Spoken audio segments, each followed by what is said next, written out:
Bonjour, comme je ne suis pas là, on va faire une petite correction en vidéo des quelques lignes des métamorphoses d'Apulée que vous aviez à traduire. Donc ça allait de take à in luminare. Donc on commence. Take take inquit et circumspiciens tutamenta sermonis. Take take, tais-toi. Donc take, c'est l'impératif de takeo. Qui veut dire se taire, qui a donné en français tacite. Par exemple, un accord tacite, c'est-à-dire un accord que l'on passe sans avoir à parler. Quelqu'un de taciturne, c'est quelqu'un qui parle peu, qui n'est pas très expansif et donc souvent qui est plutôt triste. Take, take, tais-toi, tais-toi, inquit, dit-il. Inquit, c'est une incise. C'est un verbe défectif, donc il n'existe pas à toutes les personnes et il est utilisé essentiellement à la troisième personne du singulier dans ce type de situation, c'est-à-dire dans des dialogues au discours direct. Donc take, take, dit-il, tais-toi, tais-toi, inquit, dit-il, et circumspiciens tutamenta sermonis et circumspiciens, regardant autour de lui. C'est un participe présent. Donc c'est un participe présent, c'est le radical spicio, qui veut dire regarder. Ici, vous êtes au nominatif singulier, donc ça renvoie au sujet du verbe principal.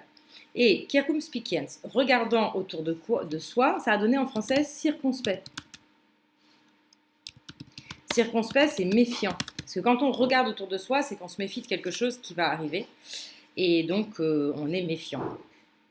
Donc, regardant autour de toi, regardant autour de lui, tutamenta sermonis, les protections, tutamenta sermonis de son discours. Donc, regardant autour de toi pour voir s'il pouvait parler, si son discours était protégé.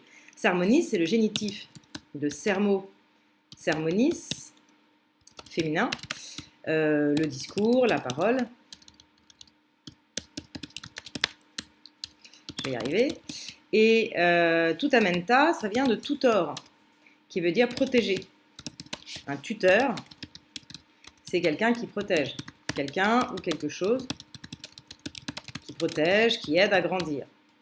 Une force tutélaire, c'est une force de protection qui soutient. Par exemple, on va dire que Mars et Vénus sont les divinités tutélaires de Rome. Donc ici, vous avez ce qu'on appelle un déverbatif, donc un nom qui est fabriqué à partir d'une racine verbale. On rajoute un suffixe, mentum.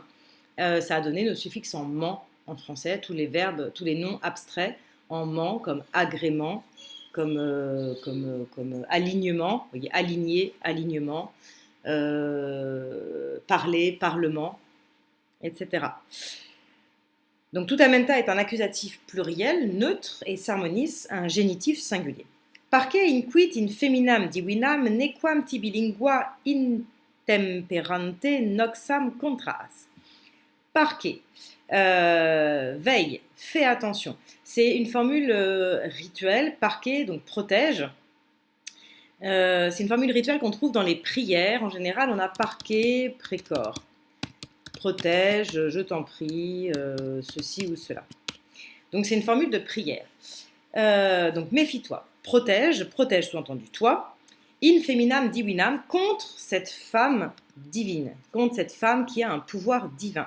In plus accusatif, c'est dans le sens du lieu où l'on va. Mais c'est aussi contre, dans le sens d'un combat. Quand on combat contre quelqu'un, c'est in.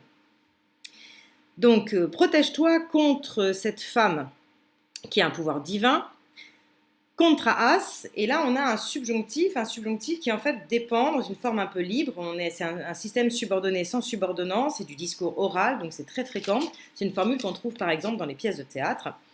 Contra as, pour que tu ne tires pas, n'attires pas, c'est trao is, je vais vous mettre à la ligne, trao is ere traxi tractum, tirer. Donc ça a donné les tractions, un tracteur, l'attraction, attractif, tous ces radicaux-là. Et voilà, c'est pas la peine que je vous donne tout plein de mots. Donc, afin que tu n'attires pas, nequam noxam, un préjudice mauvais.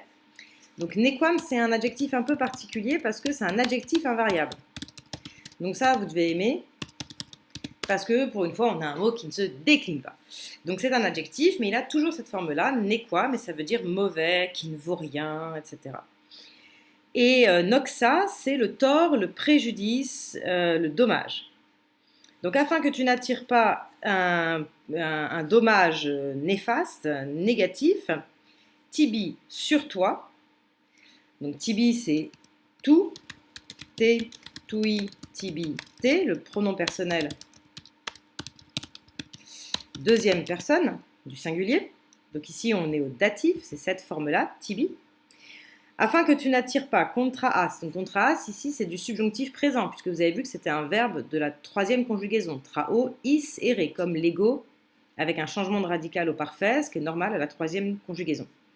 Donc, comme on a un a à la fin, s, c'est la marque de la deuxième personne du singulier, a, c'est la marque du temps. Comme c'est un verbe de la troisième conjugaison, du troisième groupe, il ne peut pas avoir un A s'il n'est pas au subjonctif. Donc ça veut dire que c'est du subjonctif présent. Et après, on a le radical du présent, contra avec un H. Sinon, on aurait un X. Si c'était un radical du parfait. Donc pour que tu n'attires pas, nequam noxam, un tort, un préjudice mauvais, tibi sur toi, lingua intemperante, c'est un ablatif absolu. Puisqu'on a le nom à l'ablatif qui est sujet d'un participe à l'ablatif. Ici, vous vous rendez compte que c'est un participe à cause du ante qui est ici. Donc ça, c'est le radical, le suffixe qui sert de base au participe. Donc le radical verbal intempero, as are, tempero, c'est tempérer en français, donc mesurer, contenir, garder la main sur. Pardon. In, c'est un préfixe négatif, donc qui veut dire l'inverse de, comme dans possible, impossible, vulnérable, invulnérable, temporel, intemporel. Donc, à cause de ta langue, lingua, intemperante, qui ne se contient pas, qui ne se maîtrise pas, ne se maîtrisant pas. Donc à cause de l'intempérance, à cause du fait que tu as la langue bien pendue, que tu parles tout le temps. Donc je reprends, parquet, prends garde à toi, enfin prends garde, in feminam divinam, à cette femme qui a des pouvoirs divins. Contraste, afin de ne pas attirer, tibi sur toi, nequam noxam, un préjudice mortel, néfaste, négatif, mauvais, lingua intemperante, à cause de l'intempérance de ta langue, à cause de ta langue bien pendue. Ein tandem. Ein, c'est la contraction de aisne. Est-ce que tu dis? Donc c'est une question et en fait c'est une formule toute faite pour dire vraiment, est-ce que tu dis bien ce que je viens d'entendre? Est-ce que tu as bien dit ça? Donc vraiment, es-tu sûr de toi? Inquam, dis-je, donc c'est une des formes de inquit. Inquam, c'est la première personne de inquit qui est la troisième personne. Donc inquam, c'est dis-je. Donc on est toujours dans ces incises qui indiquent l'échange de paroles dans les dialogues. Potens illa et regina copona quid mulieris est. Quid mulieris, quel type de femme? Quoi comme femme? Donc c'est un neutre, un pronom neutre plus un génitif. C'est une formulation tout à fait génitif. C'est une formule particulière en latin. Quoi parmi cela? Donc nous on traduira plutôt par quel type de femme ou quelle femme même, en fonction des situations. Donc mulier, mulieris. Je ne crois pas que ça ait donné quoi que ce soit en français. mais ça a donné en espagnol, par exemple, c'est la femme. Donc, quel type de femme, quid mulieris est-elle? Est-ce potens illa et regina caopona.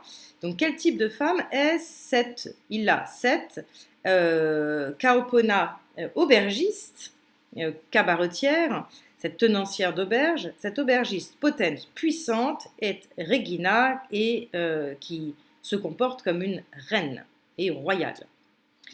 Saga inquit, une sorcière, dit-il, et divina, et qui a des pouvoirs divins. Potens caelum deponere, terram suspendere, fontes durare, montes diluere, manes sublimare, deos infimare, sidera extinguere, tartarum ipsum inluminare.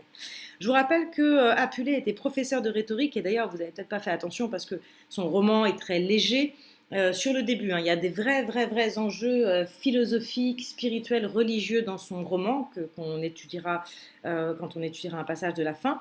Donc ce n'est pas un roman léger, c'est un peu comme Rabelais par exemple avec Pantagruel et Gargantua. Ce sont des romans mais qui ont une très lourde charge, qui sont des divertissements donc, mais qui ont une très lourde charge philosophique qu'il faut vraiment étudier parfois dans le détail. Donc il y a une vraie pensée derrière. Et donc Apulée est un professeur de rhétorique à Carthage et c'est un des plus grands professeurs de rhétorique de l'Antiquité. C'est un homme qui va devenir richissime grâce à son art rhétorique et qui était absolument brillant. Donc là, vous avez un exemple, par exemple, de construction. Il fait parler son personnage et en même temps, il lui donne quand même toute une façon de parler qui est extrêmement travaillée, quand même une légère charge poétique, avec cette énumération totalement symétrique, avec systématiquement le COD d'abord, puis l'infinitif. Et vous voyez les jeux d'allitération, d'assonance, de rime entre les mots de la deuxième conjugaison, les verbes de la troisième ou de la première conjugaison. Donc tout s'organise et à travers des systèmes qui sont systématiquement antithétiques. Vous avez caelum terram, fontes montes, manes deos, sidera tartarum. Donc vous avez tout un réseau de 4 systèmes antithétiques avec à chaque fois donc, des choses comme ça en opposition symétrique. Donc potens, elle est capable de, elle peut, c'est le participe présent de possum. Un des composés de sum, un des premiers verbes que vous apprenez en latin. Donc elle est capable de quoi? Et donc ça va se construire plus infinitif. Comme nous en français, un phonotof, non, infinitif. On a gardé la même construction de ce verbe pouvoir avec l'infinitif. Alors de quoi est-elle capable? Elle est capable en réalité de ce qui va caractériser les sorcières dans l'Antiquité.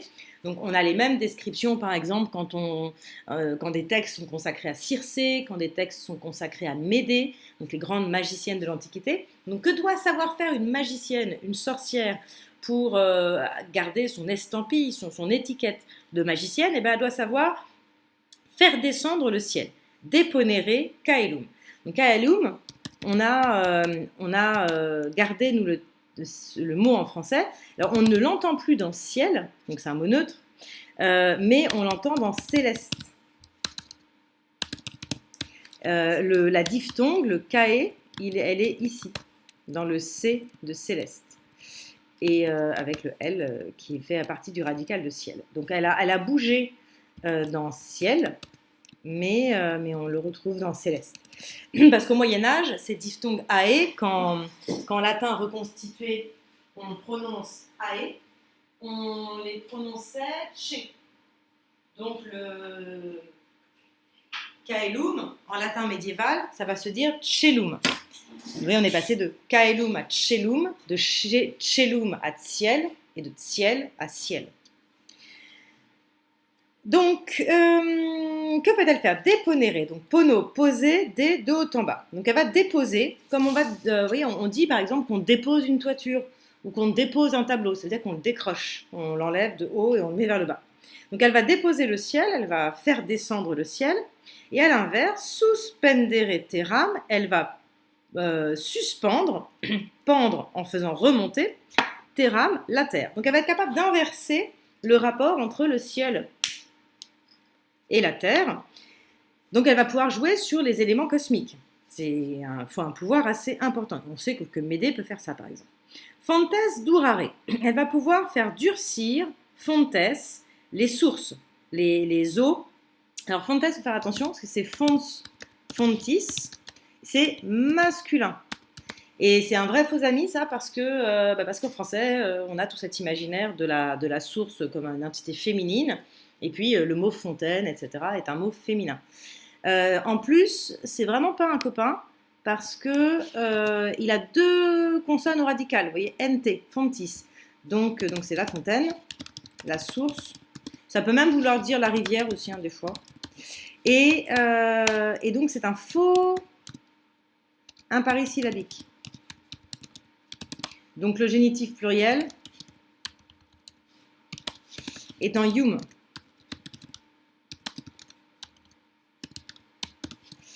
Comme c'est un mot masculin, c'est la seule forme qui change. Les faux imparisyllabiques sont plus gênants quand ils sont au neutre. Donc voilà, on fait attention, il se décline en fait sur kiwis, pas du tout sur konsul. Mais ça ne change que pour une seule forme, donc c'est pas très grave. Elle est capable de faire durcir les eaux des fontaines, montes diluere, et à l'inverse, de liquéfier, de diluer, de faire couler, montes, les montagnes. Alors là, autre faux imparisyllabique, et vous voyez, il s'amuse. On a exactement le même type de mot, mons, montis, mais là c'est féminin cette fois-ci, la montagne. Quoique je ne suis pas sûre que mons, montis soit féminin. À vérifier.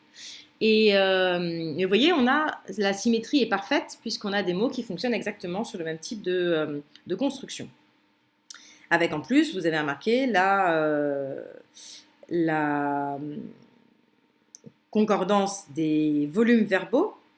Caelum, teram, les deux font 2 syllabes. Deponere, 4 syllabes. Suspendere, 4 syllabes. Fontes, durare, fontes, 2 syllabes. Montes, 2 syllabes qui riment aussi. Durare, diluere, 3 syllabes pour chacun, avec l'anaphore en D. Donc, c'est quand même très très bien construit. Et là, vous êtes béat d'admiration devant notre cher Apulé, qui est quand même très fort. Manes sublimare, deos infimare. On retrouve le même système qu'au début. 2 syllabes, manes, deos, 2 syllabes, sublimare, 4, infimare, 4, avec des verbes de la même conjugaison. Donc, elle va être capable de sublimare, manes, de propulser au ciel, de faire remonter. Limen, liminis, neutre, parce que tous les mots en men sont neutres, c'est le seuil. Donc aussi la frontière, la limite.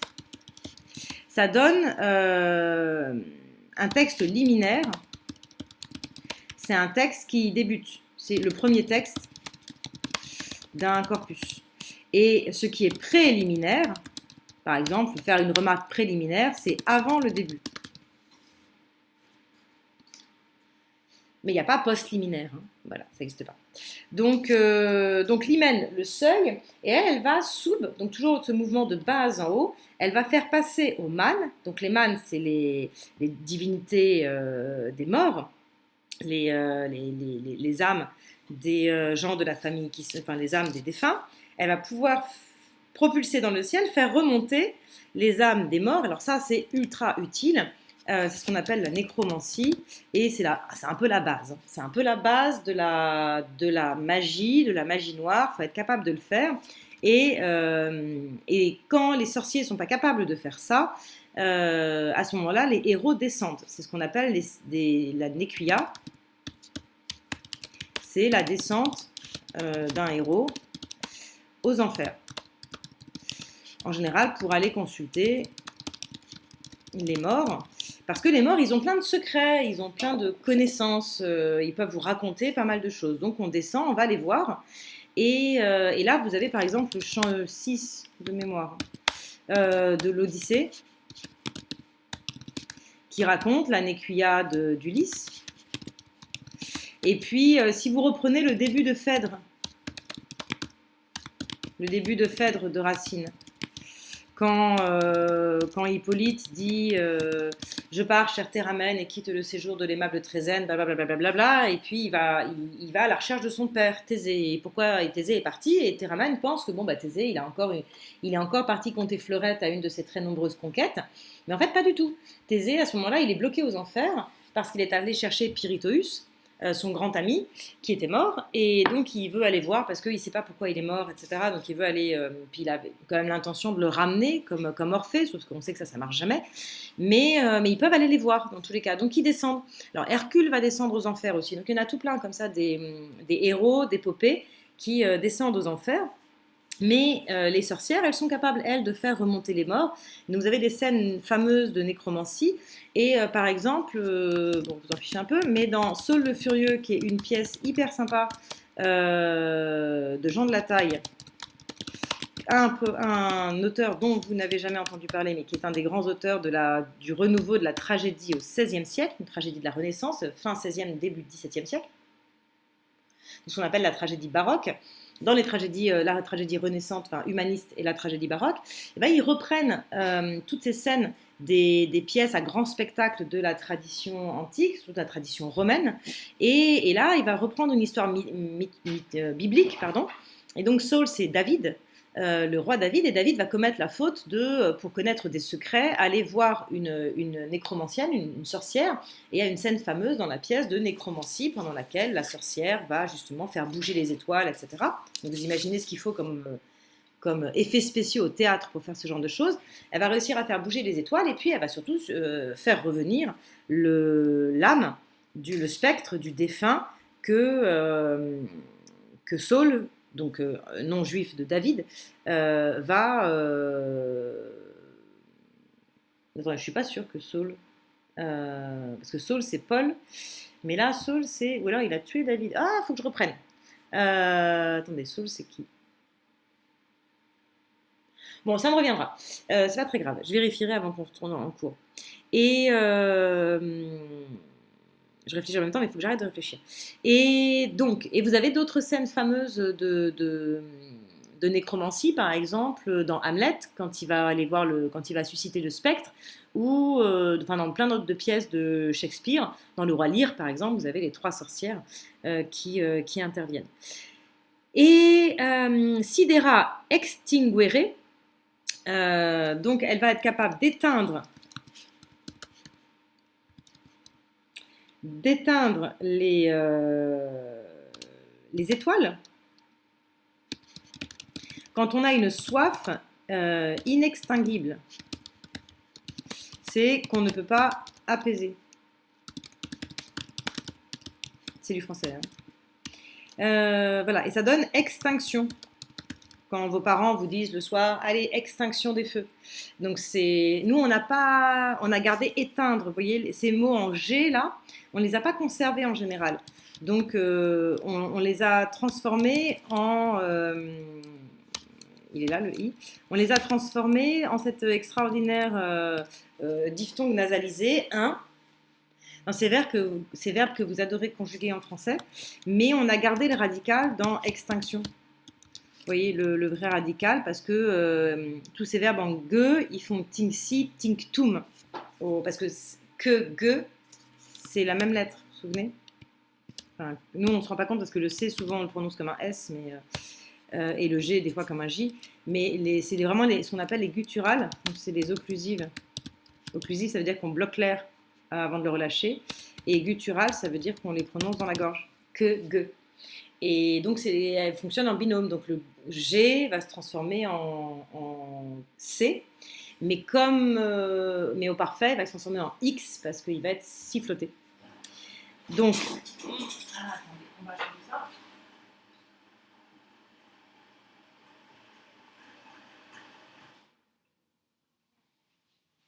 Parce qu'il y a trop de bruit dans cette maison. Donc, elle va être capable d'éteindre les étoiles. Alors, sidera, siderum, i neutre, l'étoile, ça a donné sidéré. Sidéré, c'est être BA, comme quand on regarde les étoiles, et c'est un radical en A qu'on retrouve dans la sidération. Alors, on a aussi considéré. On a récupéré ce radical-là. Nous, on ne se rend plus compte que ça a un rapport avec les étoiles parce qu'on a gardé seulement le sens abstrait de ces termes. Donc, elle peut éteindre les étoiles et le binôme de cette extinction des étoiles, tartarum ipsum illuminare, elle est capable d'illuminer Donc là, il a choisi de garder le in privatif, mais on pourrait l'écrire comme ça. Et nous, en français, on n'a jamais gardé, on a toujours assimilé le N de il à la lettre d'après, ou alors on l'a fait évoluer, vous voyez, dans impossible, il devient B, mais sinon, dans illusion, c'est in, ludo, lousi, louzoum. C'est dans illettrisme, un illettré, c'est qu'il n'a pas de lettres, c'est illettré. Dans immanent, c'est que c'est in et manéo. Dans quoi Dans irrigation, c'est in et irrigation, le fait de faire couler. Donc voilà. Mais là, c'est in dans, pas in. Les deux derniers, c'est in dans et pas in privatif. Mais le processus après linguistique d'assimilation à la consonne suivante est le même. Donc elle est capable d'illuminer tartarum ipsum, le tartare lui-même. Alors le tartare, qu'est-ce que c'est C'est ici, vous voyez sur la carte, c'est un des lieux des enfers. Donc là, vous avez une représentation des enfers à partir du livre 6 de l'Énéide de Virgile. Livre 6 de l'Énéide de Virgile, l'Énéide est une réécriture romaine de l'Odyssée. Donc Énée va suivre un itinéraire qui est très proche de celui d'Ulysse. Donc lui aussi va descendre aux enfers. Il va descendre aux enfers au milieu de l'épopée, comme Ulysse descend aux enfers au milieu de l'Odyssée. Donc là, vous avez l'Averne, c'est l'entrée des enfers pour les Romains. Et donc, ils vont passer, là, vous avez Cerbère, les marécages, ils vont passer par l'orme du soleil, blablabla, ils arrivent. Là, vous avez plusieurs fleuves, donc vous avez le Styx, qui est le fleuve principal des enfers. Styx en grec, ça veut dire l'effroi. Et là, vous avez la localisation des différents dieux, enfin des différentes figures juges des enfers, Minos et Rhadamante. Donc là, c'est le Cocyte qui va passer ici. Là, vous avez à d'autres endroits l'Éridan, donc autre fleuve des enfers, le Léthé, le fleuve de l'oubli, à côté des Champs-Élysées, pour que justement les hommes soient heureux, il faut qu'ils puissent oublier toutes les misères de leur vie. Et vous aurez l'Achéron aussi. Alors l'Achéron, c'est la forme terrestre du Styx. Donc l'Achéron, il coule vraiment en Grèce. C'est très joli d'ailleurs, entre plein de rochers et tout, c'est un des lieux magnifiques de baignade. Et en fait, à un moment donné, l'Achéron a un cours souterrain et on considérait que c'était ce cours souterrain qui était le fleuve des enfers, donc le Styx. Donc là, on croise Cerbère, on arrive. Et donc le Phlégeton, c'est un autre fleuve des enfers qui entoure justement le Tartare. Et le Tartare, c'est l'endroit le plus profond, puisque comme on est sous terre, tout est inversé. Donc c'est les trucs qui poussent à l'envers. Donc c'est l'endroit le plus profond. C'est une forteresse entourée de murs d'airain, de murs de métal. Et c'est là que sont, donc le triple mur, c'est là que sont enfermés les criminels ou les morts les plus, ou les dieux relégués les plus dangereux ou les plus importants. Par exemple, c'est là qu'on va trouver les titans et les géants, ceux qui se sont opposés aux Olympiens lors de la titanomachie, et qui ont été emprisonnés par Zeus au Tartare, donc d'où le fait que c'est un peu une prison de haute sécurité quand même, parce que les gars, ils sont un peu forts. Mais on va aussi trouver dans le Tartare les Danaïdes, par exemple, qui vont remplir en permanence leur tonneau percé, là. On va trouver Ixion, qui va tourner sur sa roue. On va trouver Sisyphe, qui va passer son temps à monter son rocher. On va trouver Tantale, donc ça c'est des titans. On va trouver Tantale qui va en permanence essayer d'attraper les fruits et l'eau dont on le prive. Donc c'est un peu la prison des enfers. Elle est entourée par des murailles et par une rivière. Vous voyez, comme les châteaux médiévaux qui vont être entourés par des murailles et par des douves. La porte en fer, elle a été fabriquée par Poséidon. Et donc on en a pas mal de... Pas mal de... Comment dire J'ai oublié ce que je voulais dire. C'est pas grave. Voilà, on trouve pas mal de monde dans ce Tartare. Et les hécatonchires, par exemple, ils vont être là aussi. Et il est décrit donc par pas mal de monde, par Hésiote, par Platon aussi, qui va en parler dans la République, dans le Gorgias, dans un certain nombre de ces, euh, de ces criminels, donc dans un nombre de ces dialogues. Il va parler de ces criminels dont on considère que il y a des dieux et des hommes, qu'ils incarnent en fait l'injustice et qu'on peut pas, ils peuvent pas obtenir de rédemption pour leurs fautes. Entre autres, c'est ceux qui ont commis des sacrilèges, des fautes contre les dieux. Donc voilà, si vous avez des questions, vous m'écrivez. J'espère que vous serez sérieux, que vous allez reprendre tout ça avec attention et on se retrouve en cours pour la suite.